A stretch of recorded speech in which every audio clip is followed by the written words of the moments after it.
straight fight to all this sneaking around. I don't know where you get your delusions, laser brain. Oh, come on, bro! It's the wars! What's the new me? And I know after this episode we're all wondering, what does Hunter think? This is The Wars and More. I'm Joe, and of course with me is my good buddy Doug. Hey Doug, how you doing this week? I'm doing pretty good, Joe. How you doing? I'm doing fantastic. And Hunter, welcome back again. Welcome back again. Filoni saved Star Wars. This is the greatest piece of Star Wars we've ever gotten. Oh my god, all my hopes and dreams have been answered. Star Wars is great. It's now back on top. He can do no wrong. Last episode's still not good. But everything else makes sense now. Ahsoka being so just sad and how he said she didn't show emotion, it just makes so much more sense now. And just everything we knew, it was shifted just a little. We saw a different point of view, and the training, this is the greatest piece of Star Wars we've ever gotten since the original trilogy. This was incredible. I loved it so much. And that's a wrap, everybody. And that's it. I'll see you guys next week. Yeah. So I take it you liked it. Nah, it was okay, I guess. Yeah. That's all right. Wow. All right. Wow, what an episode! It was a good one. I saw they were showing this in theaters, and I was like, huh. I mean, for one, I didn't expect the Anakin thing to go very long. I thought it was going to be a fast, like, flashback, if anything, or like a little vision of like, oh, haha, I'm actually Vader, or I'm the son, like people were saying. But no, after this episode, I think that was actually Anakin, and we got everything. We got live action Clone Wars. Yeah. Yes. It was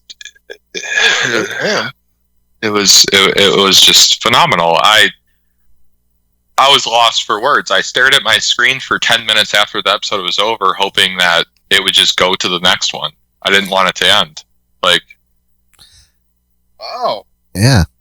Yeah, I know. It's weird hearing me like Star Wars. It's just, if they produce good content, I will be like this. I gotta say, this episode went deep, as far as I'm concerned. There were a lot of little things that, well, like you said, we got Star Wars back. I mean, but I don't think we were missing Star Wars from the prior episodes, but, you know. I say that as a joke, but at the same time, I don't know if you guys agree, but with Mandalorian Season 3 and Book of Boba Fett, and even Andor, that personally I love, but you guys kind of agree with that it didn't feel very Star Wars-y. This felt Star Wars, but it had the best dialogue so far, I think, by far. And it just, I don't know. It didn't feel Disney Star Wars. It just felt Star Wars. I agree 100% with that. As far as, you know, things like Andor, I think what we said was it's Star Wars, but it's a story that you could take out of Star Wars and put somewhere in another universe. You know what I mean? Like, that story doesn't necessarily have to be played out in Star Wars. Whereas this one does. This one does. This one, and again, like I told you last time, I have friends watching this that have not watched Rebels, not watched Clone Wars. And even they were freaking out.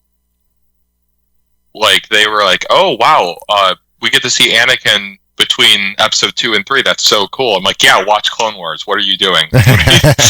Like, and I don't know if you guys have seen the pictures comparing them, but just all the shots they used that are literally 1-for-1 with Clone Wars. I gotta tell you, I feel like they said, okay, Hayden, sit down and watch this episode.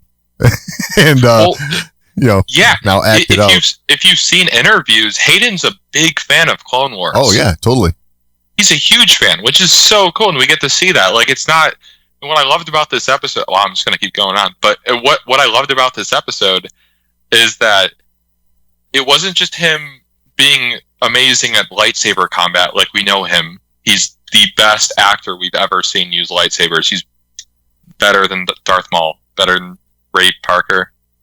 Ray Parker. You know, yeah, you know me with names. Always a bad time. Wait. You think Hayden's better than Ray Park? Yeah, I do. I think he's much better. I think he's much better. I think he is the best person we've ever seen wield a lightsaber. All the stuff he was doing looks so natural. All of the flares, and I've seen so many edits on whatever social media you're on with him doing the exact moves from Revenge of the Sith, and it being the same timing, which is, hey, good directing for once. Like, Dave Filoni, thank you. Just, it was everything I didn't even know I wanted. Well, okay, all right, Joe, I'm gonna come out with it. Don't jump all over me.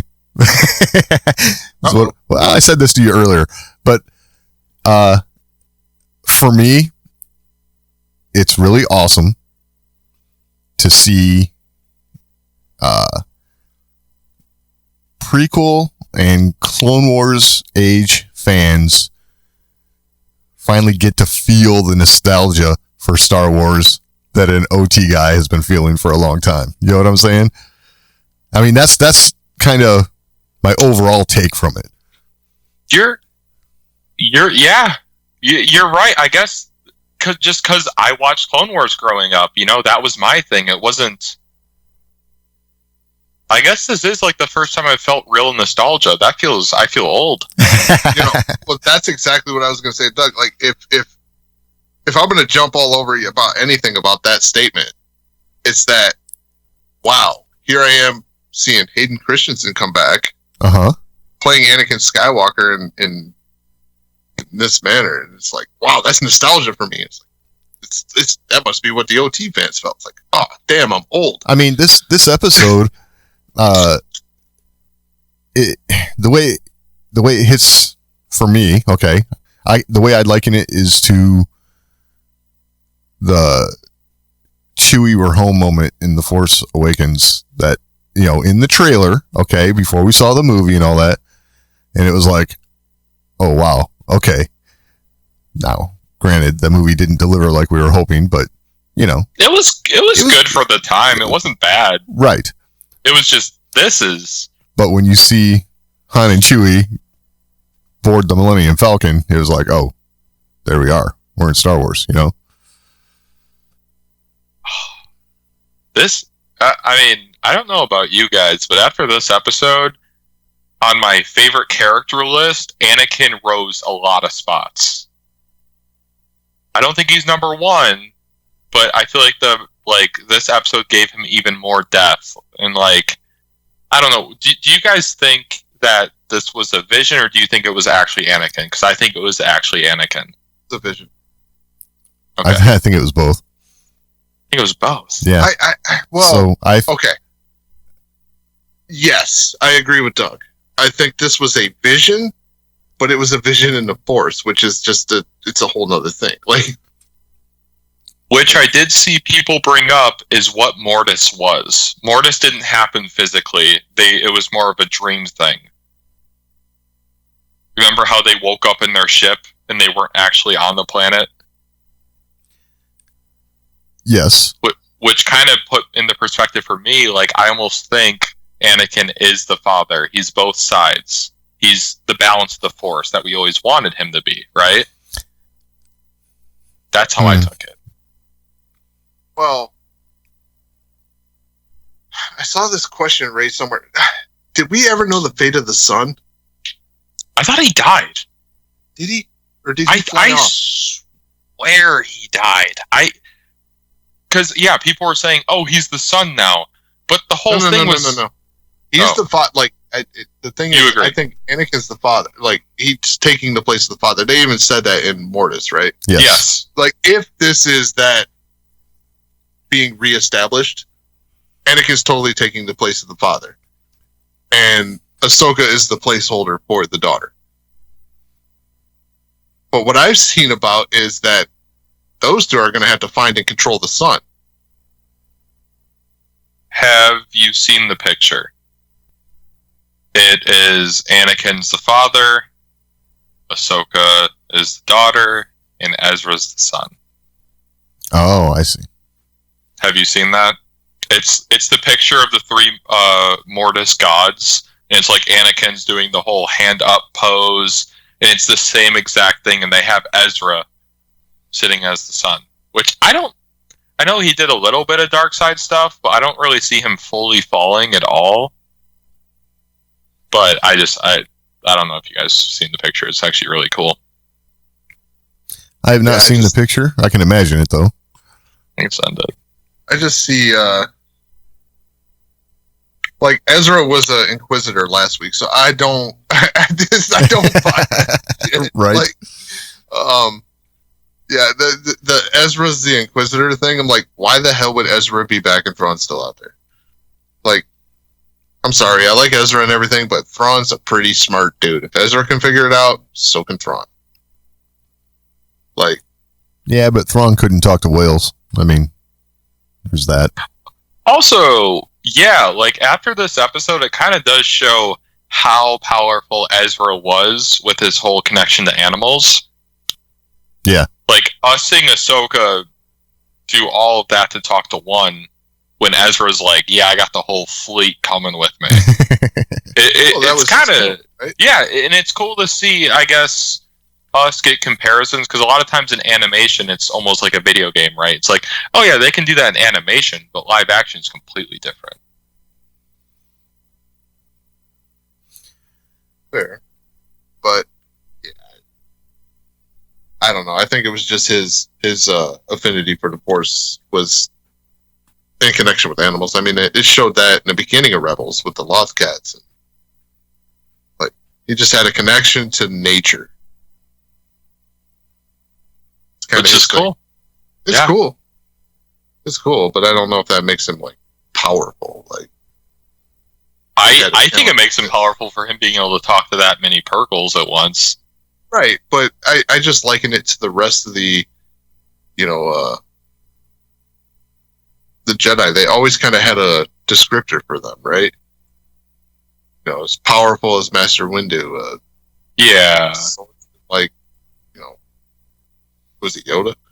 Yeah, and I know we're just talking about like almost the concepts of this episode, but talking about the actual episode, when Ahsoka dropped that line of like, "You're right, we just didn't know how dangerous you were," whatever, when she was talking to Anakin, I thought that was just so interesting, because for me, I believe this is Anakin, right? And his response of being, "Oh, so you're stuck on that." You know what I saw? You know what my message from, like, the message I took from this episode was? This was Dave Filoni and Star Wars letting you know the whole Chosen One thing, it never shifted. It was Anakin all along. Anakin was the Chosen One. He set all this into motion. Every choice he made, everything he did was what brought balance to the Force in the end. Anakin was the Chosen One. This bouncing back and forth, these glimmers of everything, like, all throughout this was every bit of Anakin. And he's like, really, you're focused on this one part of it? That's where you're wrong. It's incorrect. Like, I think he was showing her, like, everything he did was her training.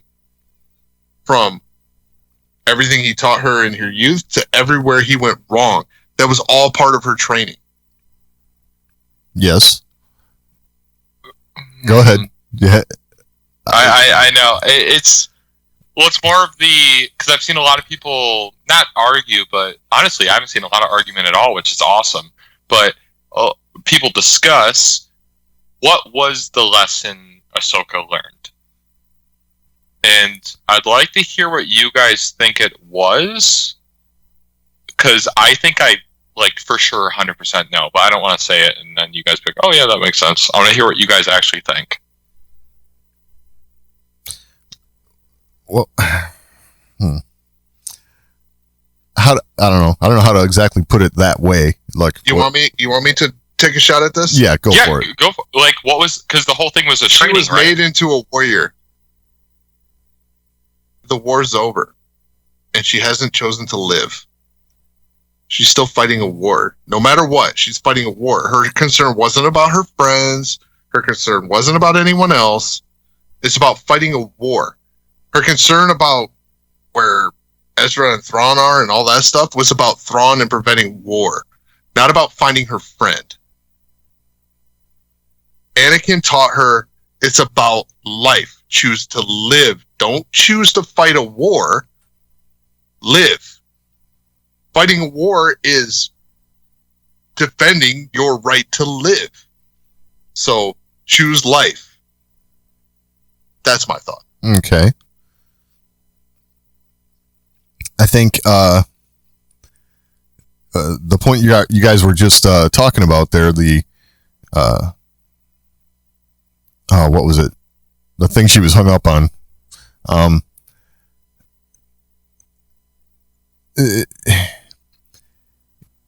He had to get her past the point where she was dwelling on Anakin falling to the dark side, and she never got to the point where he was redeemed. She knew about it. I'm sure Luke had good stories to tell her, but Wish we saw him. She never really processed what had happened there as far as Anakin coming back. She was dwelling on all the bad that had happened, with Anakin becoming Vader. And she had to get past that. Okay. I agree with what both of you said. I'm gonna add to it, I guess. Add what I thought. Anakin fell to the dark side and did horrible things. Anakin taught Ahsoka everything he knew. I think she was almost limiting herself because she thought, if I did what he did, I will also fall. So she was not living because she was afraid that she would fall. I also think, Joe, you said Anakin trained her how to live. I think the whole point was he didn't. He trained her how to do war. He constantly said... That was his lesson here. Okay, fair enough. Yeah, okay. Good. I thought that's what you were asking. What was the lesson here? You're right. I took it as, I thought you were taking, like, in the Clone Wars, he taught her how to live. I think... Because... Yeah. And I just want to add to that. Because look at Anakin's fall. Anakin's fall was still all about the fight. His fall happened because he was fighting for Padme's life. He didn't just live his life and become a father and do these things. He couldn't stop fighting for everything else. He fought a war to keep Padme alive, So yeah, you got to keep fighting, but what are you fighting for? Like, I think that's the lesson here. Fair.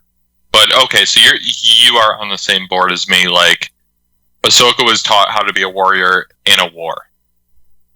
That's all she ever learned. That's all she taught Sabine as well. Which I think is interesting to see that Sabine chose, which it changes everything to me. She chose the live. This way, I get to see Ezra live. Someone, it's more. Where Ahsoka's like you, exactly like you said. My point. No, you are making the right point. I was just making sure that you were saying, like, Anakin taught her now how to live.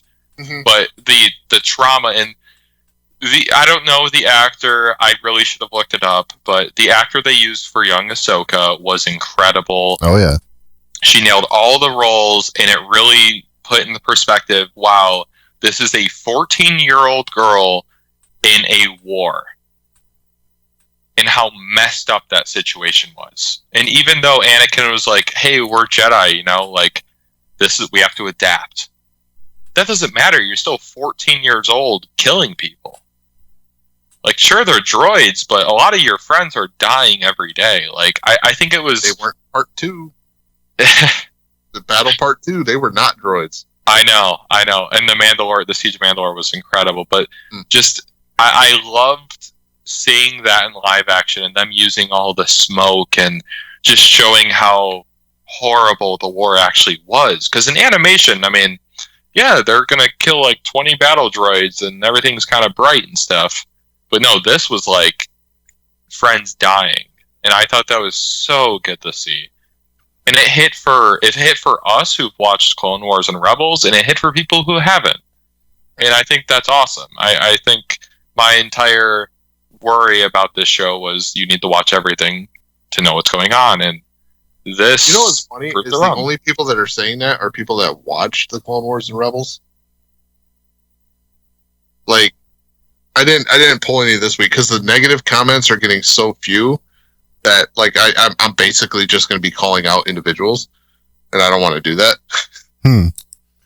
But yeah, seriously, like the positive comments are growing and growing for the show, but you read these negative comments and the ones that point out that, you know, you would have had to watch Rebels and Clone Wars to understand what's going on. There are people that have obviously watched Clone Wars and Rebels because they go on to make other points. It's like, okay, I don't see this from people who haven't watched those. That I guess that's fair. I feel like my worry, or not even, it might not even be a worry. It's just, I want people to enjoy this as much as we're enjoying it because we've watched that. Like, I feel like they might be missing out on this. Like, this might not be nostalgic for them. This might not hit them hard. No, but hopefully, I think this is the group of people that, even though they did branch out and they did watch the animation and stuff like that, they're still being resistant to the fact that Star Wars is now everything matters that they release, allegedly.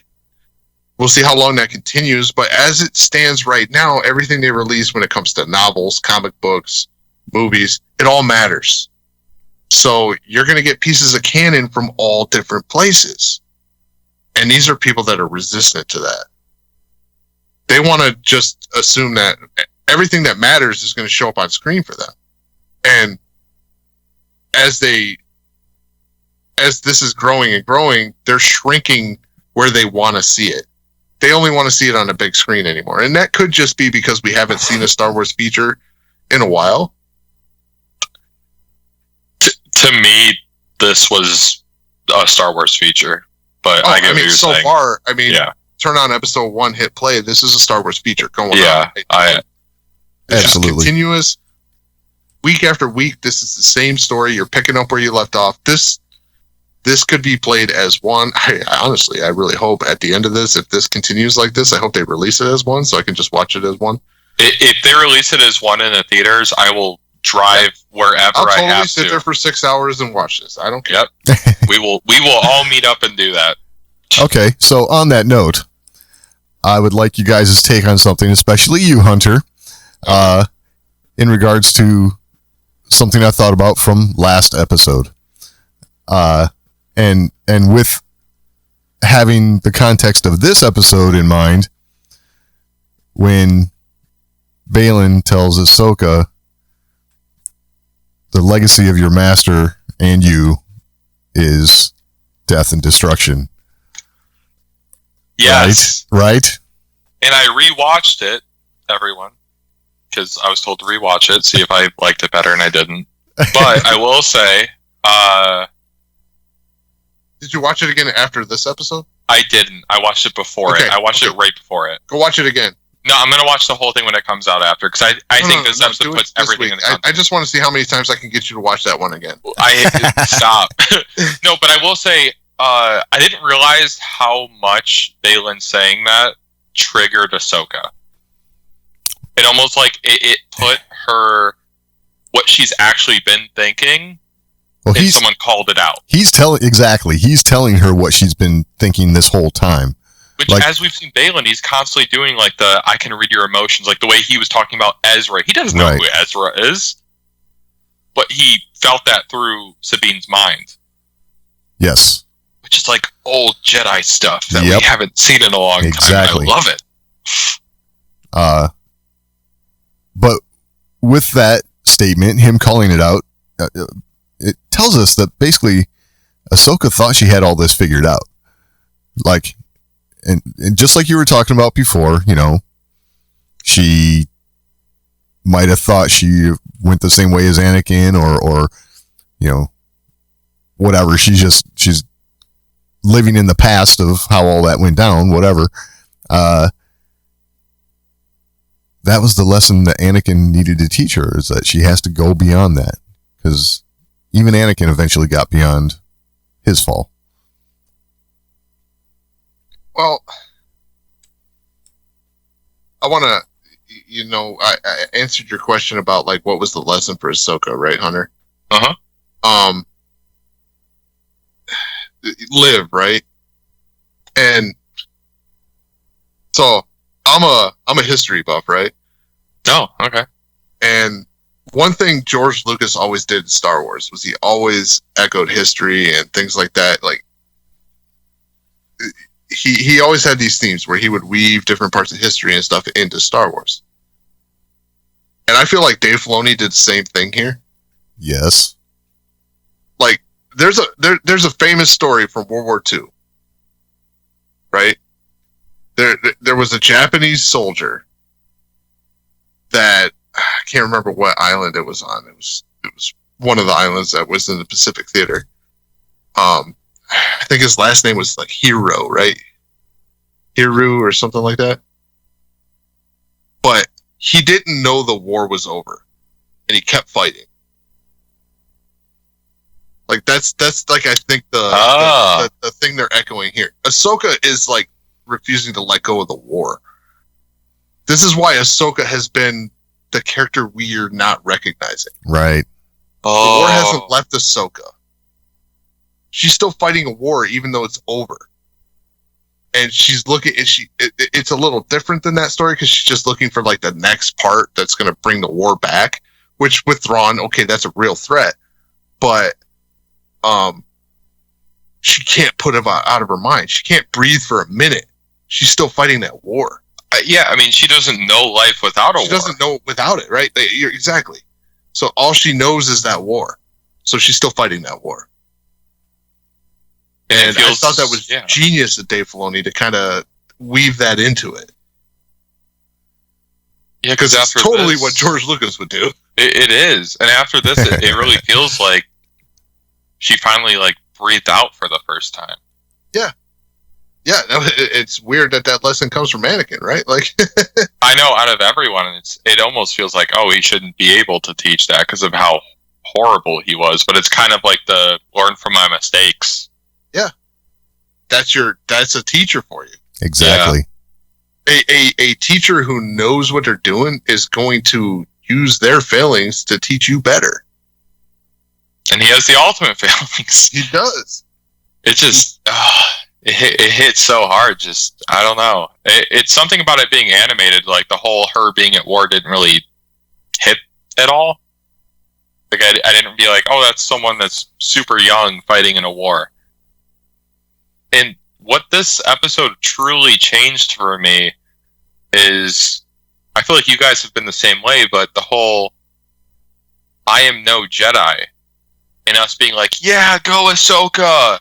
And that actually being like a bad thing. Like I can't let go of the past. They hurt me in this way, so I'm not anything like that. And I feel like after this episode, she is a Jedi again. This is something small to that effect, but when she kneels down and says to Jason, I've seen starships before. She's like, a Jedi starship? She referred to herself as a Jedi in that moment. Yep. And I mean, even Anakin said, I'm here to complete your training. Like, this is some, like, turning into Jedi Master, right? Jedi Knight training. Like, and it sucks because I hate the Jedi because the prequels, I really do. But if we get a Qui-Gon type Jedi or, like, a old Ben Kenobi, like... That's key in this, though, because she is from that line of Jedi. And it is. It's just I feel like my view of the Jedi has been poisoned so much from the prequels. Well, okay, but but think about Qui-Gon, right? And Obi-Wan's, you're not going to get yourself in trouble again, Master. Are you? That sort of thing, right? I know I'm biffing the line, but it's it's the line of Jedi that thought outside the box. I feel like she's here. She dropped the whole politics of the Jedi, and she smiled. Yes. She actually smiled, and she showed emotion, and Rosario Dawson flipped the switch. How would she not? I mean, I love the interaction from Anakin here. Like, I don't remember what happened. You lost a fight. I don't remember. Oh, I do. You lost. And she's like, Balin. And it just, the fact that that's straight up Anakin, like not, hey, how you doing? Like, why'd you lose a fight? I taught you. That's like his pride. And I love that it's still there. Oh, I even love the, you look the same. Yeah. You look old. You look old. Amazing. And then, honestly, I was like, yeah, she is old. And then us seeing her after, she was like, without her headpiece, seeing like the wrinkles and stuff, Ahsoka's aged. This isn't the kid we know. Like, this is someone who's been through everything. And she's smiling now. It's so powerful. It's so good. It's so her having hope. Her saying Hu Yang being like, "Oh, are we good? I don't know. Anywhere is better than going nowhere." It's like, oh my god, it's just okay. All right, you just hit it, so I'm going to bring it up right now. Uh-oh. Oh well, okay. That line reeked of another line to me, right? It's like, they could go anywhere. That's better than nowhere, right? So, is that a subtle nod to like Star Wars as a whole these days? Probably. They said they're going to a galaxy far, far away or something, didn't they? I liken that line to Lor San Tekka's line, right? This will begin to make things right. Is it? Yeah, they really shouldn't have opened with that. Is it a commentary on Star Wars as a whole? It could be. It could be. They didn't think that one through. They're like, you guys are getting Star Wars, be happy. The only reason I don't think that is because Dave Filoni directed this episode. Yeah, I just want to talk about that line, right? Like, and like how it was used by some of fandom. I won't use the words, Doug. But some of fandom, they use those words, like, this is where we begin to make things right. It's like, oh, they're going to fix the prequels. And then, okay, what's the best rated stuff in Disney Star Wars right now? Oh, yeah, we just had Anakin Skywalker, in the Clone Wars and Episode 3. Like, this just hit better than, honestly, anything Disney's done, with the exception of Rogue One. This hit harder for me than Rogue One. It hit harder. I'm saying Rogue One hit well. It really did. Fair. Of the features, probably the best.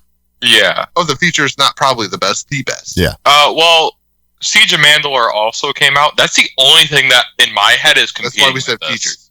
Yeah, that's fair. But in my head, in general, because even without saying features, Siege of Mandalore, those last 4 episodes, the only thing that competes with this. Everything else, this is so much better than.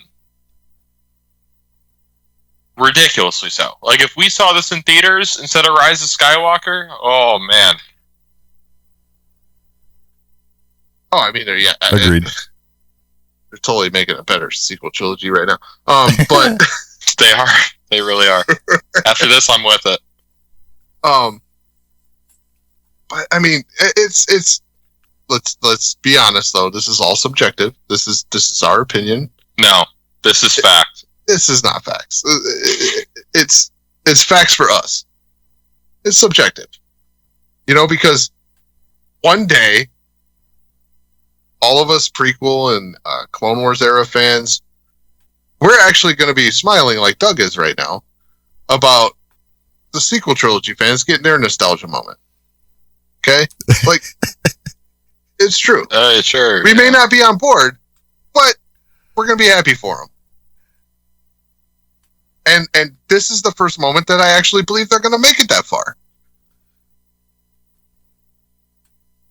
Because for a while, I didn't think they were going to get to their nostalgia moment because I thought it was going to be dead. Yeah. I don't. After this, I really think they're just ditching the whole everything, like the whole Rey, the whole all of that stuff. I think they're just. I really do think we're going to a different galaxy. Rey's got a movie coming out. Sure, she does. Sure, she does. We'll see if it comes out.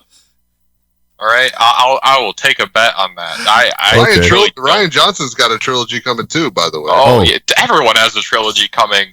I saw didn't James Gunn have a movie too? Now he's doing DC stuff. Oh, I thought he had a movie. DC up. Is it Taika Waititi had a movie? Is that still coming? Allegedly. Sure it is. We'll see it in the year never. Okay, so anyway. Another line that was spoken in this that really made me start thinking, and then I had to look it up online, of course, because that's what we're doing. When Ahsoka said, "I will not fight you," and Anakin said, "I've heard that before," yeah. Do you think he was talking about Luke? Of course. Well, the only thing I say that is because Ahsoka also kind of said something like that when she fought Vader. In Rebels. She said exactly that in Rebels when they were fighting at that temple on Sith Super Homeworld number 3. Yeah.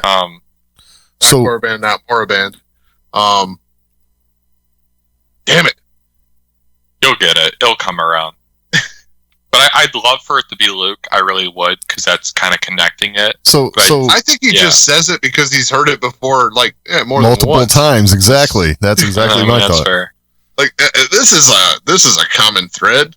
I will not fight you. Dude, we're gonna fight. Come on, I'm Anakin Skywalker. This is what I do. It's true.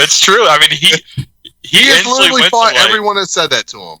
Yeah, he instantly went to we're swinging blades to teach. We're not having this whole meditation talk. We're not going to talk it out. We're going to fight. And that's so Ahsoka. That's so just Ahsoka and Anakin. I love it. I do. So we heard General Organa, so she is alive, she exists in this world. When they're saying they were delaying the horrible New Republic useless people. I still find it very hard to see why Luke isn't involved in any way in this whole thing. Luke's building a temple.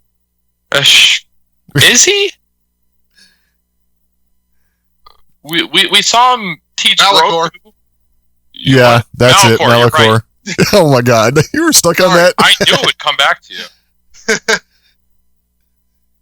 Hey, you don't let me talk. I got time to think. Oh, exactly. I was just stalling for Malachor. No, but I don't know. Sure, Luke's doing his Jedi stuff, but with who? All right, Grogu was his only student. He failed him. Okay, I don't know. Ahsoka could be like, "Hey, we're gonna do this crazy stuff." That's not. I guess that's a nitpick over the whole series so far, not this episode. I think up until now, Luke trying to rebuild a Jedi Order is where he and Ahsoka are going to part ways. Maybe after this, Ahsoka might see things a little differently.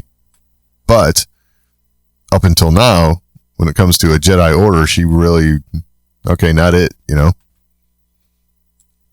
Really? Because after this episode, I feel like she's on board. With the Jedi Order? Yeah. That's what I just said. Oh. I don't think Ahsoka makes it out of this series. Oh. Huh? You're talking about Ahsoka and Luke and being on board and stuff. I don't think Ahsoka makes it out of this series. You think she's dead? That's possible. I don't think Filoni will kill her. That's. I know he was cryptic about Ahsoka in The Rise of Skywalker. Yeah. Her voice. I don't think Ahsoka's alive at that time. I think we still have a long time till then. Right. At least 20 years, yeah. Filoni was cryptic at that time because he didn't know if he was going to get to do anything. Yeah. Right. Dave sure. Filoni, I'm going to tell you right now, Dave Filoni has closure issues. He's not going to let something ride. Ahsoka's arc will be wrapped up in this series. Or the film. Probably the film, right? Probably the film. That's what I think, too. But I think Ahsoka is wrapped up by the end of this series and film. Yeah. And Ahsoka will leave us forever. How dare you? I'm sorry to say I know. I'm sorry to say it, but Ahsoka is going to get all the things that Doug's pissed off about with Luke Skywalker. He's not going to let that happen to Ahsoka. And Well, I'm kind of for good reason. He needs to not let that happen to Ahsoka. yeah. And I think, we all, season 7 of the Clone Wars, right? How great was that? Excellent. It was Like- incredible. Besides the random whatever. Yes, it was good. It was good. Right, but like I said, Dave Filoni got his chance to wrap things up, and he did it awesome. Yeah. So, he's not going to let this go. He's not going to let it go to someone else's hands. Dave Filoni is going to wrap Ahsoka's story up in this series. That being said, do you think this season's it? Or do you think we're getting multiple seasons? Oh, I think There's we're going to two. have to get 2. Yeah, at least. You think 2? Yeah. I think they've all but confirmed 2 Okay. and a movie. Right. The movie, I don't see the movie happening, because how do you even get the Mandalorian involved in this? They're in a different galaxy. They're just going to use the Purgles Well, they'll come again and back. They're again. coming back. They'll come coming back. They're not staying Oh, over. you think so? Okay. Right. Oh, yeah. I mean, you get the Mando involved through Grogu. I mean, Grogu's got a fight in this. I do think I am now a believer. I think we're seeing Thrawn next episode. No. I think we're seeing him. What are they going to do next episode? I think, so you just got an Ahsoka-centered episode? Yep. Which makes sense, because the show's Ahsoka. Mm-hmm. But you also got a secondary character that's getting a lot of screen time in Sabine Wren. Mm-hmm. Next episode is going to be Sabine Wren focused. I don't think they find him yet, or if they do, it's the very end of the episode. Right. But I am still standing by what I said. We don't see Thrawn until the last episode. Nope. We see him next. Absolutely not. We'll see. We'll see. I think we see him next episode. I don't see them being able to have anything going on if they don't meet him next episode. Because They what gotta are they? find him. Yeah, but they're in a Do you think different they're just galaxy. going to land right where he is? I kind of do. I don't. I feel like, with what Ahsoka said, like, hey, sure, maybe this Purgle takes me there. I think it will. I think this is kind of like the Force works in mysterious ways. Like, everyone's going to meet who they need to meet. We'll see. I don't know. I have hope. I want Thrawn for more than one episode, because I know we're going to have to wait like 2+ years for the next season, if not more. Like, it's... I hope it's not like 4 years. God. I mean, we have the strikes going on, and there's so much stuff happening. Oh, yeah. But I do think after this episode, I am fully on board that this beats The Last Jedi in just pure cinematic awness. Just like being completely awed. Because The Last Jedi, I think, had the best like scenes, even if it wasn't the best story or whatever. I'll agree with that. Yeah. I would agree. It's The Praetorian Guard fight's probably the best fight sequence in the entire sequel trilogy, and right. This is better. better. This is the best we've gotten since Revenge of the Sith. And I might. This is my hot take of the episode. I always have to have something, right? I think I like this more than Phantom Menace, more than Darth Maul. That everyone, Duel of the Fates. The transitioning. It's because of what? You weren't there when it happened the first time. Yeah, it was. What? I was there. How old are you? I don't know. I was there. I remember I definitely saw the second movie in theaters. I think I saw the first in theaters, but I was very young. How old are you? I'm 26. 97 was when I was born. I feel like wow. So you saw the Phantom Menace at 2 years At 2? old? Yeah. I think I did. You might have. I did. Oh, get that. No, I think I actually did. But- Star Wars was everything. I mean, Yeah. Empire Strikes Back is my most watched movie ever. You're welcome.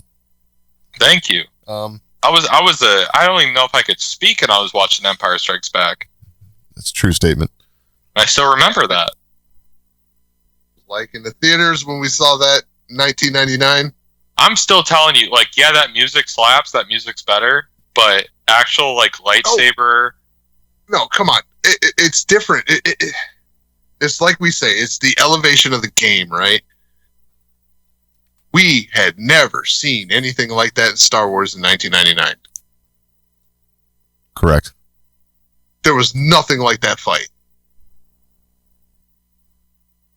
All Star Wars fans, all the ones that hate the prequel trilogy and hate Episode 1,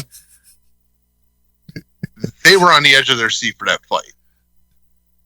Because that had never happened before. You never saw choreography like that. That changed the game. It's just It's like true. all the idiots now that say that people were laughing at the Dooku and Yoda fight, right? Nobody. No, you weren't. I Freaking was out. there. Nobody We were all on was our laughing. feet. I remember I was yelling in the theater. There was I was young, but I remember that. Yeah. cheering. We were There's- on our feet, dude. As soon Yep. as Yoda started flipping around with the lightsaber, When he ignited his lightsaber, the I remember crowd freaking out. Everybody roared. lost their goddamn minds. They were not laughing. To be fair, that movie's pretty boring. So that happens, and you're like, "Oh, let's go!" Yeah, I mean, that's fair. I mean, Episode 2 is probably the weakest of all the Star Wars prequel films. yeah, Totally. I'd argue almost all films, but Eh. yeah, fair enough. Han Solo exists. We gotta throw some negativity Oh, come on, in there. We Solo's a can't great all summer be movie, dude. Hey, shut a up. great summer flick. Yeah. No, just I really in the prequels they made lightsabers weigh nothing, and you could tell that in the battles. They were swinging them faster than ever. In original trilogy, they're throwing them around like baseball bats, and I feel like in this, it did a beautiful mix. Yes, the lightsabers had weight, but these were trained people.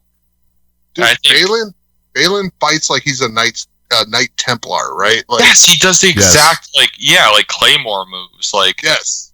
which I liked how Kylo Ren fight in the sequel. I just feel like he never had people to fight. We saw him do it a little bit, but he also fought kind of like that, doing huge strokes of the lightsaber and stuff, like broadsword swipes.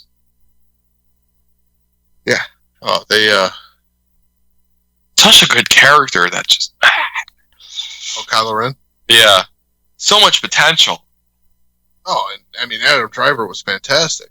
So good. I don't know if I need a show. I think I'm done with shows, but just give me maybe a comic run or something. I don't know. Anyway, I don't know. This lightsaber, all stuff people were freaking out about last week, saying oh, there's finally some good lightsaber content. I thought this was better than movie quality. and oof. The transitions, best transitions in Star Wars by far. I do got to call out this one Rotten Tomatoes comment. Oh, okay. I'm gonna keep it vague.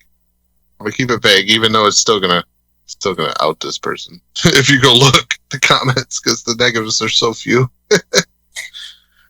No action. Excuse me? This series has no action. Like, just so you guys know. Yeah, true. It was all a dream, so there was no actual act. Yeah, they're right. No, this series. This series? Yes. No action. Wasn't episode... Interesting. Did Sabine fight Shen in episode 1 or 2? 2? 2, but Balin and Shin I think wipe out Republic Opening- cruiser in episode 1. I think this is the most action we've ever gotten. Yeah. Yeah, that's where I was kind of going. yeah, this is the most. Like, Mandalorian, the newest season, was probably the least amount of action, and it's kind of boring action, which is the worst kind you could have, but... they're always going to exist. Yep.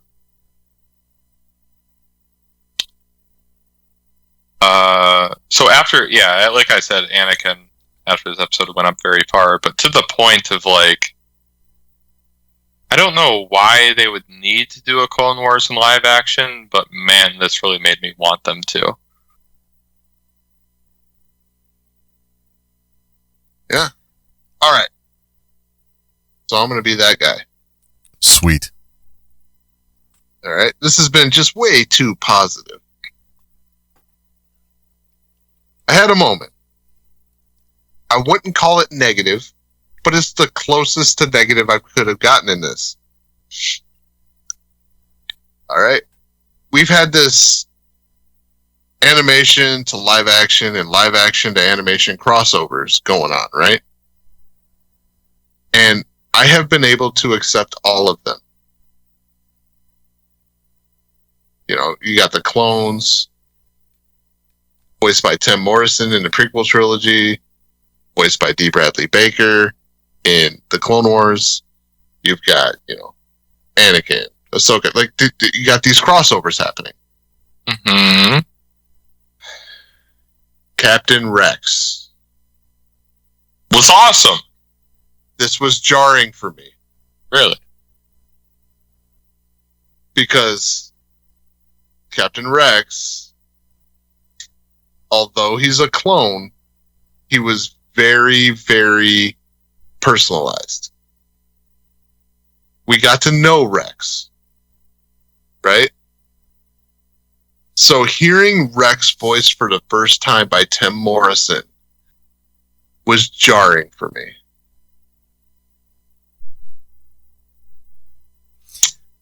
Not to me. It wasn't to me at all, to be honest. Okay, I mean, that's cool.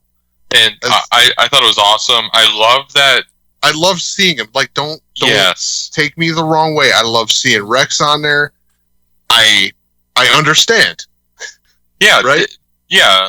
I understand, but Captain Rex is a character that I've gotten so much dialogue from and so much personality from over the years that this is the first time I'm hearing Rex voiced by Tim Morrison.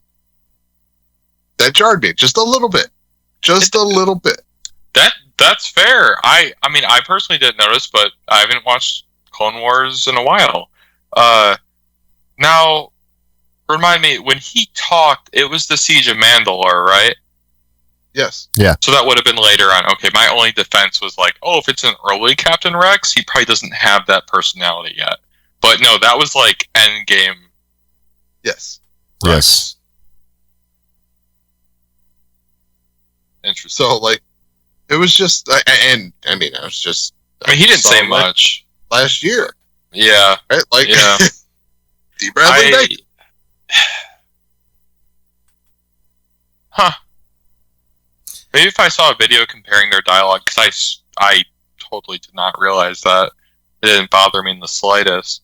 I do like that we didn't see his face. I didn't want them to, like, do a bunch of de-aging and it look a little weird or anything like that. I could have just used footage.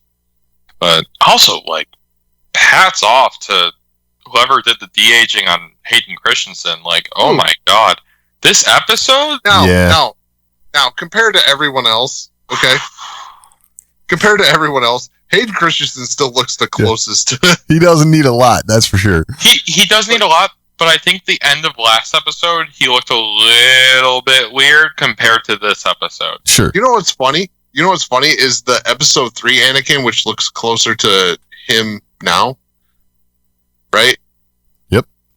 That looked weirder than the Clone Wars Anakin that they did. I agree. That looks so much better. Yeah. They made him look younger, and it worked.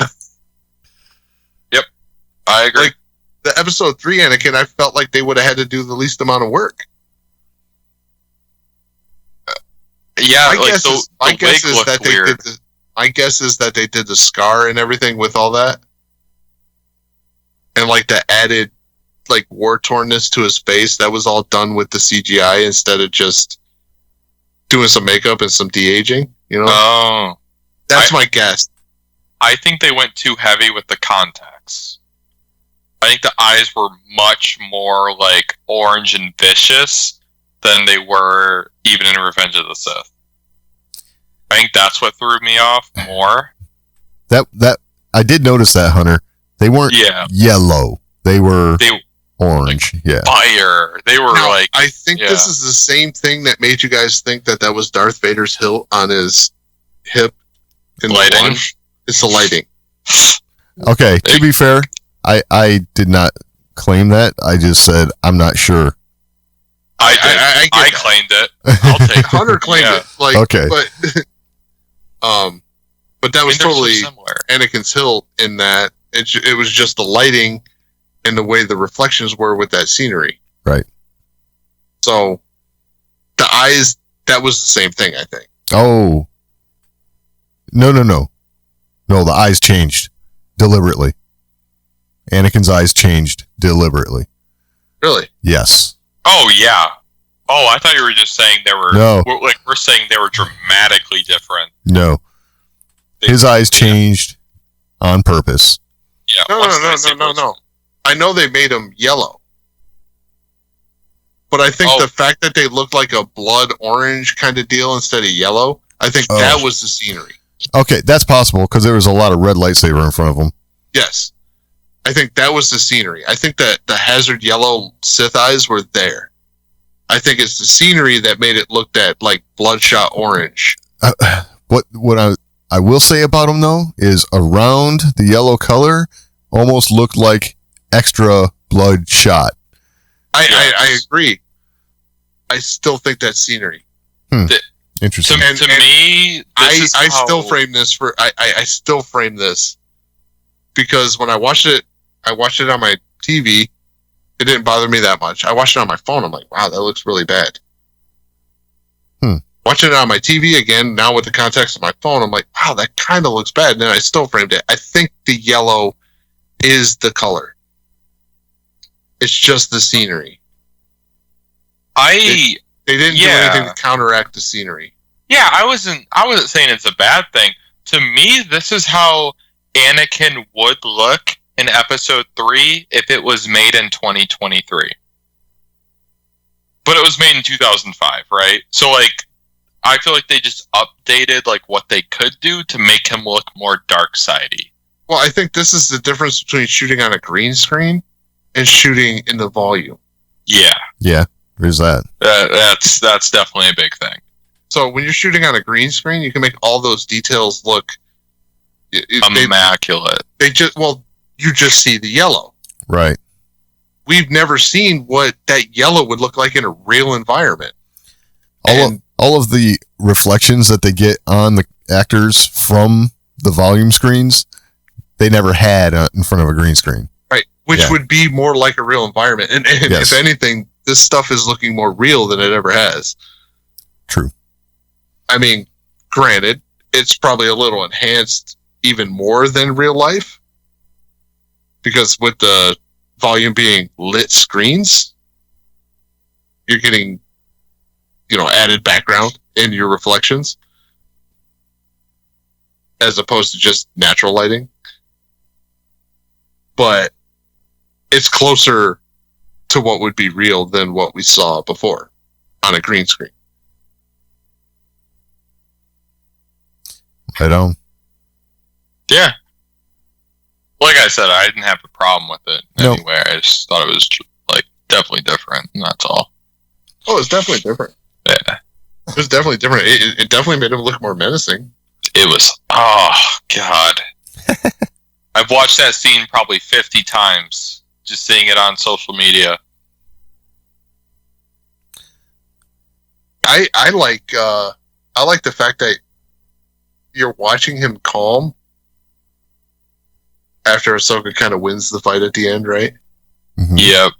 Watching him kind of calm and all that stuff's kind of dulling, but then he closes his eyes and it's gone. Yep. I was like, that was really well done. Because it does kind of dull before he closes his eyes, but very, very faintly. Right. And then he closes his eyes and now he's back. Yep. Which is just for a split second before he disappears. Oh, that was when he disappeared. I loved how they shot it. How it was like they turned around her and he was gone. I loved it. That was awesome. And also, that whole thing truly made me believe he is now, quote unquote, the father, right? Him being able to be like, okay, test is over, back to the light. I've seen a lot of people being like, oh yeah, he's the Grey Jedi, haha. And I don't hate Grey Jedi as a concept as much as you, but I do think it's funny that people just latched onto that instantly. Like, oh ha, he uses both, but it was more like it was a lesson. It's a lesson, he's right. beyond, I will say this. He's beyond both. I will say this. I thought the Greys were a ridiculous concept until I was introduced to Balin. That's what it took? He's probably more representative of it than Anybody. Yeah. Ahsoka was like the driving force for people on Grey Jedi, right? Yeah. No, Ahsoka doesn't cross that line. Balin does. But Balin crosses that line only when he has to. Balin is the only time that I've ever said, okay, I guess Greys could be a thing. What do you think a Grey is? Like, what is a Grey Jedi to you? What does that mean?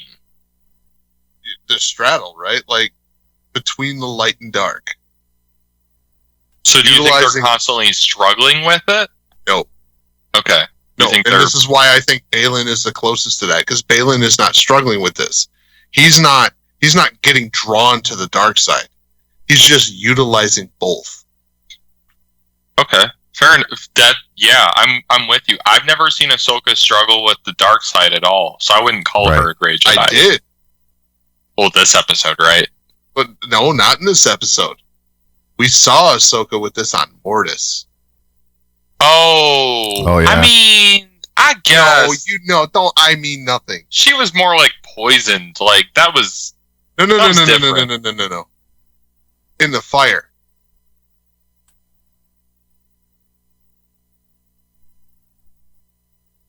In the fire. You know what I'm talking about? I don't. I need to rewatch it, because, like, I thought the sun was manipulating her the whole time. No. And it was, like, poisoning her. No, that was later. Interesting. Okay, I'll be back. She was warned to not follow her master. This is, like, it was a dark side Ahsoka talking to Ahsoka. I remember that. But I thought that was all, like, it almost seemed like she was a child at that point. I almost don't count that. Oh, come on. I don't know. That doesn't seem like... Okay, so did you play Jedi Survivor? No. You didn't? Oh, man. Because I feel like Cal Kestis... I still gotta finish Fallen Order, so... Oh, man. I feel like Cal Kestis is a Grey Jedi. Like, we see him fully struggle with the dark side in the second game. Spoiler alert. I don't think a Gray can struggle.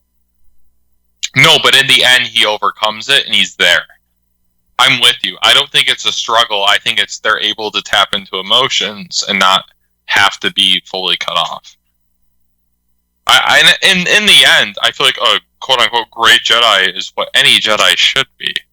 I think the whole, like, no connections thing just doesn't work if you're a human. Like, I think we've only ever had one other example of someone I could say would be close to a Grey Jedi. Any guesses? I hope it's not Qui-Gon, because I don't agree. No. Okay, good. Grey Jedi. Canon? Canon.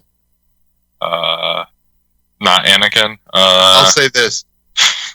He had a Sith name. Dooku. Dooku. I'm with you. Okay. I'm with you. He's the least dark sidey user we know. Yes. And there is no character in Star Wars that channels the dark side as calm as Dooku did. He just did it. You never saw rage out of Dooku? Never.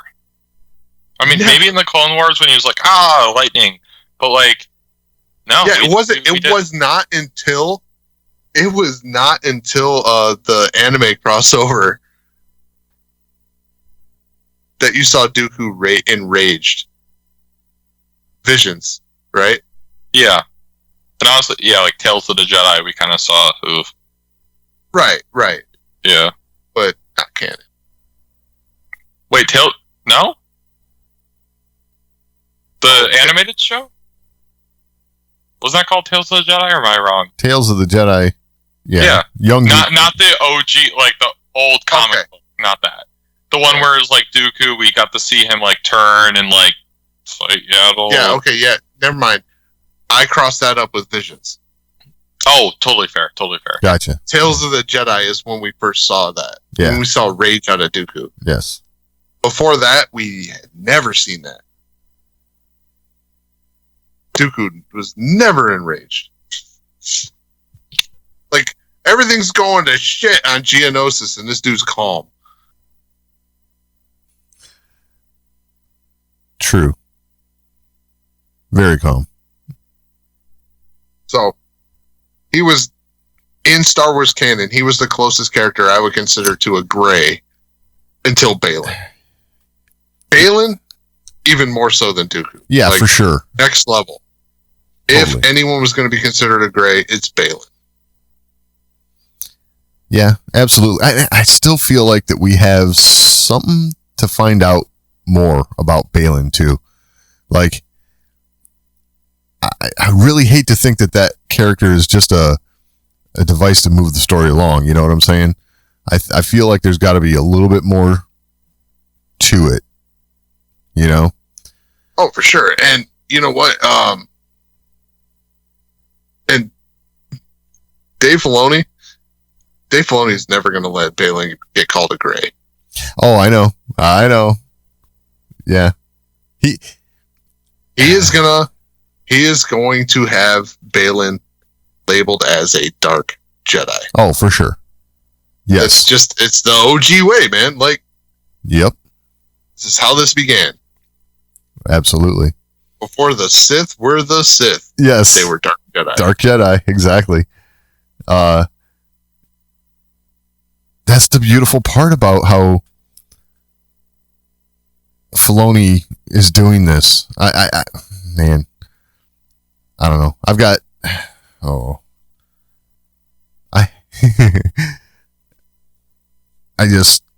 he pulls from stuff that you don't,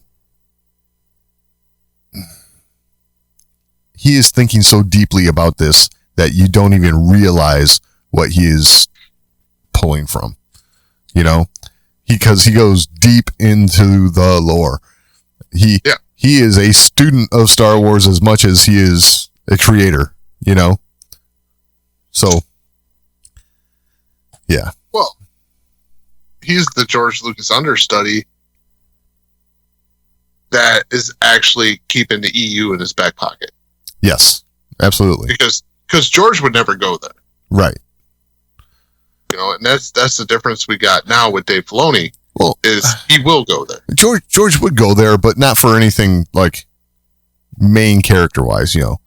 There were and very, very selectively. Exactly. And sometimes to the detriment. Yes. Wasn't perfect. Yeah. Okay. He still enrages me. Oh. George Lucas made one decision that still enrages me to this Selling day. to Disney? No. Killing Chewbacca? The Sith homeworld. Oh. And then when he tried to explain it away, it made it even worse. That enrages you? Oh, yeah. I feel like there's been other stuff. I don't know. Oh, I'm sorry. Moraband pisses me off more than anything else. It's like, why change it? Why? And then not only are you going to go to Moraband, the Sith homeworld, you can't say Korriban because it sounds too much like Coruscant, right? Even though he made Tatooine and Dantooine, all right? I'm sorry. Like, not only are you going to go to Moraband, but on Moraband, you're going to introduce Darth Bane? Oh, dude, I'm sorry. Rage. Just rage. This rage against the machine. Okay. I'll never let that one go. Well, before we split, I guess, I have a few things that I want to just touch on, because when it comes to how Star Wars is being handled and the little things that make it feel that way, I was just taking notice, and I just want your quick takes on it, right? Right off the bat, so Star Wars is always steeped in lore pulled from other stories, other media. Yeah, Joseph Campbell type stuff, right? All that stuff, right? So right from the beginning, we have Hu Yang with his Hamlet moment, right? Holding the helmet. It's like the skull, right? Right. So just something they pull from. I feel like all of these things are intentional. So another spot where I thought, oh, this is very Star Warsy. Hera's talking to Carson and Jason. Hey, Mom. Not now. That felt exactly like Han Solo and C-3PO to me, right? Yes. Okay. Ahsoka gets the best of Anakin at the end, gets his saber from him. She throws it away. That's a clear throwback to Luke Skywalker, right? I mean, Yep, 100%. This is 100%? Maybe 99.999. Or did she just defeat the Balrog and now she comes back as Ahsoka the White? Okay, I've been waiting for this moment. Yeah. She's literally wearing white. Yeah. No, you have made the Ahsoka the White comments every episode. And this we get to finally do it. Yes. But it's like I almost don't want to because it was so good. So, okay. As they're flying up to the Purgirls, there's this shot between Ahsoka and Hu Yang out the cockpit windows. That reminded me of Han Solo and Rey heading towards Maz's place. Just the way it was shot, right? Just the feel of it. Okay? To me, just another Star Wars reference. Because they're looking out the windows in awe at these things. Rey's looking out the window in awe. I've never seen so much green before. You know, that sort of, you know, Okay. this is Star Wars rhyming. You know what I mean? Yeah. I didn't catch that, but I believe it. Yeah. Again, we fly a spaceship into the mouth of a giant space creature. Right? Just like Empire. Empire, right? Yeah. In the very end, the dialogue between Hera and Ahsoka and just I don't want to say the feeling, but like it reminded me a lot of the end of episode 5. It's kind of ironic it's episode 5. Whoa. They're heading out to go find Han, right? And they're heading out to go find Sabine and Ezra. It's had a lot of the same. This is Star Wars rhyming to me. Yeah, it's like poetry, right? Right. I will. To me, that's looking a little too into it, but that's the fun of it. But here's the thing: you have somebody in charge of making this show who's going to be looking even deeper than that. I'm sure he's putting stuff in there we're not catching. Yeah, for sure. Damn. And I'm sure he's both being episode 5. That's wild. well, okay. That part I think is looking too deep into it. No, that's actually the cool part of it. I Really? think Wow. both being episode 5. That's cool. I'm just thinking it felt the same way. It's like, okay, you know, there's nothing for Hera to do, but okay, I'm going to sit here. I'll be waiting for you when you get back, right? Just like, you know, Luke and Leia, nothing for them to do. Yeah. Lando and Chewie are heading out to go find Han. Let us know when you find him. You know, you know, like it's just how Star Wars rhymes to me. It is. I mean, I've seen so many just scenes of like Ahsoka walking away from the Order, and then her coming back and this, right, talking to Anakin. Like, there's so many scenes that just rhyme, like you said. Yes. There's I feel like there's we've only talked about like Ahsoka and the Force and stuff, but like Jason was incredible this episode. Oh yeah. And I do worry. I feel like they almost gave Hera an easy out to why she's not really in the sequel trilogy. They're like, yeah, they're going to suspend you permanently for this.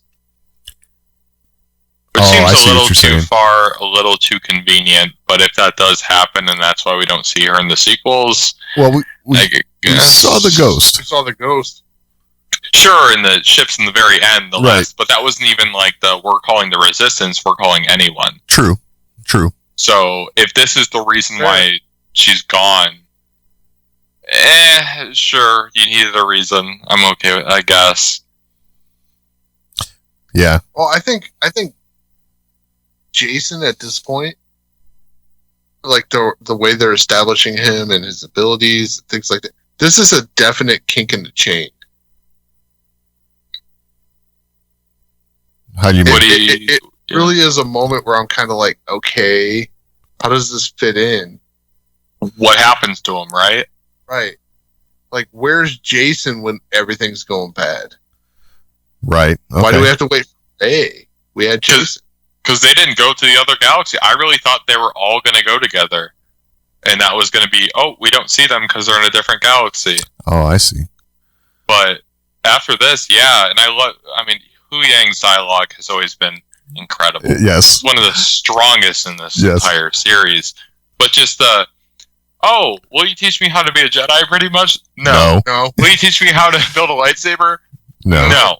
And it's so good, because we got to see so much emotion out of him with the whole Hamlet moment, which I like how you put that. But, like, he's still a droid, right? So he's not gonna like sugarcoat it, and I like that. Oh wow! True. What a fantastic! Yeah, he's definitely our C-3PO, right? Like, no, he's way better. Yeah, don't let Anthony Daniels hear you say that. Nah, please. Way better. Chopper's a better R2. I said it. Wow. Oh. Wow.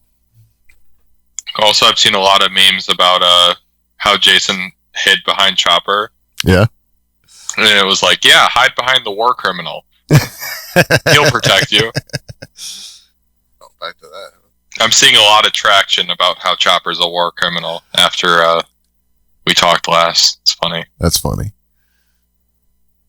But yeah, Anakin's getting a pass. It's weird. Yeah. Oh, and Joe, your complaint about lightsaber like clashing, right? How it like stays together, like how they constantly just clash lightsabers and they hold lightsabers. I didn't like how they were, like, every time they crossed sabers, they had to say something. Yeah, but I did like in this episode how we got to see Anakin do it. This is Anakin and Ahsoka. Yes, I agree. Okay. I don't give a damn when it's Sabine and Shin, yeah. Right. But I will say in this episode I liked it because they clashed lightsabers a couple times and Anakin almost did like a force push. He like shoved off of it and like threw Ahsoka back. And I feel like we've never seen something like that in live action. No, there were a few though where he didn't even like force push her. He like pushed down and then pushed off with just strength, right? Yeah. Kind of like Balin's fighting. Like and better. it's kind of showing that Ahsoka is not ready for this type of combat. Like that brute force, like Anakin is using the way Balin just defeated Ahsoka to fight Ahsoka. But you know what the big difference was? What? Ahsoka used 2 lightsabers and 1. So she needs to stop doing the stupid 1 lightsaber samurai stuff. Because she beat Anakin. She deignited her lightsabers, did some cool force dodges, and grabbed his own. I like the fact that, like, yeah, she tried to do the cool, like... Whoa, hold on. Yeah, she lost him. She had lost her second lightsaber before that. When she defeated Anakin with that move, she only had 1 lightsaber. Yeah, but I'm just saying the fact that, like, she used 2. Like, it wasn't... I thought it was super out of place for her to do the whole samurai Obi-Wan on Tatooine against Maul thing. The whole switching forms using 1 lightsaber, and then the second she starts fighting Anakin, it's like, oh, gotta ignite the second one, because this is not playing around. I didn't even think I would get to this. This actually... There was something they did in this that I actually really, really liked that we didn't see even in animation. You know, anytime we've seen 2 lightsabers, right? When you see them cross sabers and get like face to face, right? You're always kind of like, well, where's the other lightsaber? In this show, they made sure you saw his free hand had a hold of her other lightsaber hand. Oh, right. Yeah, true. Like he was holding that lightsaber at bay with his free hand. Yeah. I thought that was fantastic. But yeah, very well done. This combat was incredible, yeah. And something I had always wondered about with dual wielding lightsabers. You never see that. It's never shown. Right. Now after that, I just assumed that's what's been happening all along. I'm like, oh, okay. That's a move that's reminiscent from the fight on Mustafar, though. Right. Grabbing the lightsaber hand with your free hand. So much Mustafar. Oh, you guys saw the parallels, right? They were. Oh. Anakin did the exact same movements at certain parts. Okay. Oh yeah, there was so much Mustafar in this stuff. Like exact 1-to-1 ratio, like you can play them at the same time. It's just doing the same lightsaber fight in all of Star Wars, so it is, and this might be number 2. It's just, oh man, I don't know. The whole internet's been going crazy over this episode, as they should. As they should. Yes, they should. This is, man. Peak Star Wars. The Mandalorian's done a lot of things right, but in my opinion, they've also managed to screw up a lot of things. what I love about this show, you guys ready for this? You ready for me to take it on back to my normal complaints? Yeah. What I love about this show is I signed up for a story about Ahsoka, and I'm getting a story about Ahsoka. What do you mean we got cameos from Anakin? It's just cameos. What is all that to do with Ahsoka? And we're just waiting for cameos of Thrawn. What do you No, I'm kidding.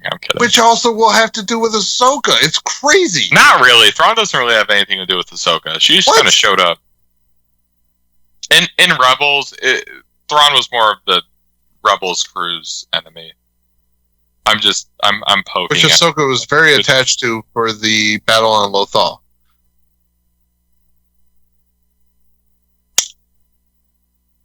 Was she? Yes. Wasn't she kind of like on Malachor? Wasn't she kind of stuck there? And she wasn't back for the full fight. Wasn't she? No, she wasn't back. She was on Malachor. That's the whole, like, when did she leave Malachor? That's still the question. Before the Battle of Lothal. She was not back at the end of Rebels. Ezra saved her in the World Between Worlds, but she did not come back before the Battle of Lothal. Doug, back me up on this. I'm thinking he's right there because I'm right there. Ezra had to pull her out of the World Between Worlds. Ezra pulled her out of the World Between Worlds when Palpatine brought him to the dig site on. Yeah, right. Which was before the Battle of Lothal. Yeah, but we didn't see Ahsoka again till the epilogue of Rebels. No, Ahsoka was at the Battle of Lothal.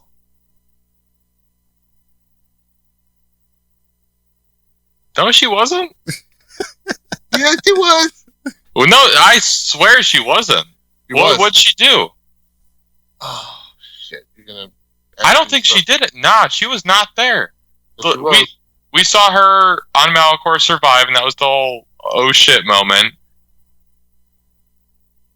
And then the epilogue. Because there's no way she was there. They wouldn't have had to do any of that stuff if Ahsoka was there.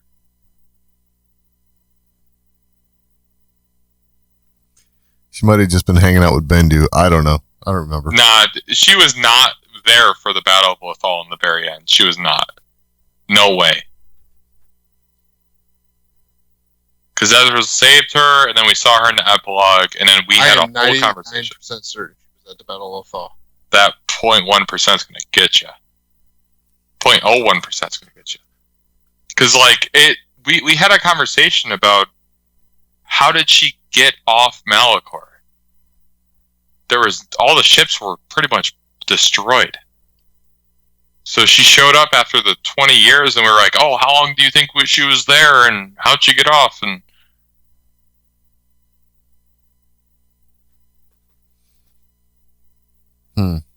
nah, I'm 100% sure on this.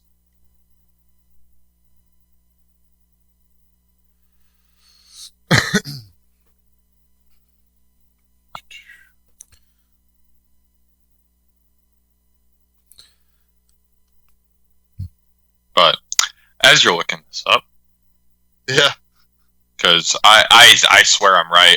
She was not there. We saw her like do the whole like, oh, she's on Malachor, she's alive, and then we saw her in the epilogue. Yeah, what an episode! It's almost. I'm sad that we only have 3 episodes left, but at the same time, I'm like, what are they going to do? Because it almost seems like, yeah, they need to find Thrawn, and that seems like it'd resolve pretty quick. So I hope next episode isn't more of like a filler type deal where it's just nothing's happening. I don't know what they're going to actually do.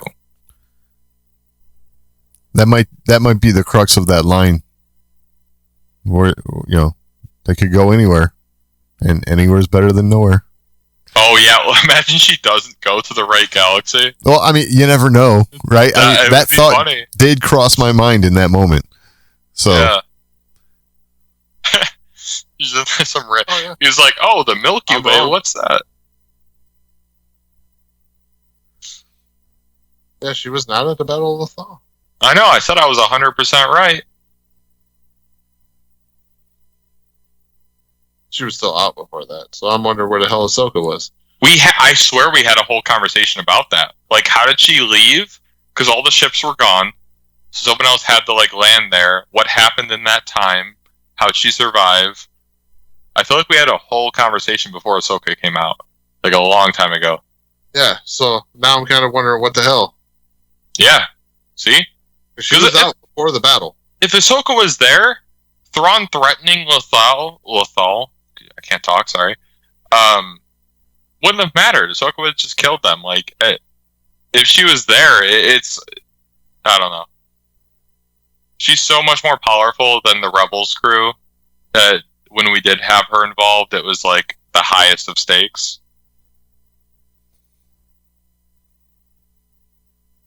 So, yeah. I would like, maybe this episode we can get a little flashback of how she escaped, because I actually would like that. Maybe using an Inquisitor ship, but I thought Vader destroyed those.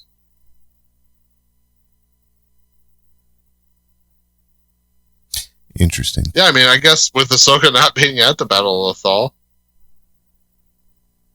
it makes perfect sense that she was like, yeah, whatever, Ezra. Exactly. I mean, she didn't know Thrawn, really. She never, like, fought against Thrawn. Yeah, but she's so focused on him. To find Ezra, yeah, but I think it's more like we gotta continue fighting. No. She's not looking to find Ezra. Oh, yeah, you're right. She's trying to stop a war from happening. You're right. Yeah. You're right. She's worried about Thrawn. So now I'm wondering, what the hell's her problem with Thrawn? It's the next biggest, baddest threat. I mean, that's fair. Gotta find one. I think it is that. Because she was in that mindset. I gotta find the threat. I gotta handle the threat, you know? War's not over. Right.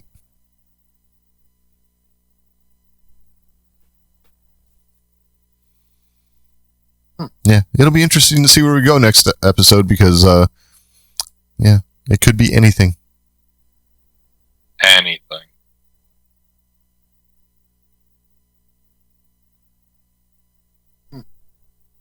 Yeah. Well, I guess with that, we'll do the same thing since there's three of us. So, final thoughts this week, guys. What was your takeaway? What are you looking forward to? All that good stuff. Doug? Well,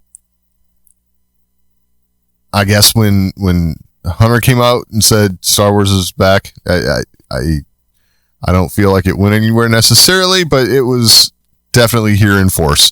And I noticed a lot of things that made it feel like Star Wars to me. And, you know, I'm just going to say it, you know, I love the fact that prequel and Clone Wars fans get to have their nostalgic moments now. It's awesome. And I feel it too. So, it was a great episode. Loved it. And, you know, the next three are going to be interesting, I think. So, yeah. Hunter? I like a lot of things, right? Star Wars is, when I say Star Wars is back, I mean that in a way that Star Wars is now on one of my favorite things again, I guess. Like, it's back to being one of my passions, one of the things I could talk hours and hours about, but for the longest time it wasn't. And this episode really changed that. I began talking to friends again about Star Wars like I haven't since Rebels premiered. And I don't know, it feels like the love and passion is back. And it feels so good. Right on. Yeah, I agree with both you guys. You know, for me, the Star Wars is back thing, I'm like, it never really went anywhere. You know, Star Wars has been here. It's been here. And you know, there's been a lot of stuff that has felt Star Wars over that time. But right now, Star Wars feels like the powerhouse it should be. You know, like before you could say Star Trek was feeling stronger at the moment, or Marvel's feeling stronger at the moment. No, now Star Wars feels like the powerhouse it should be. It's back on top. You know, like I'm with you guys. Star Wars is back in a good way. So with that, I ask everyone, if you have anything to add, you can always email us, show at thewarsandmore.com. That's the best way to get a hold of us. We're also on social media at The Wars and More on Twitter, X, Facebook.com/TheWarsandMore. You can find all that and all the ways to find the show over at thewarsandmore.com. And we will talk next week.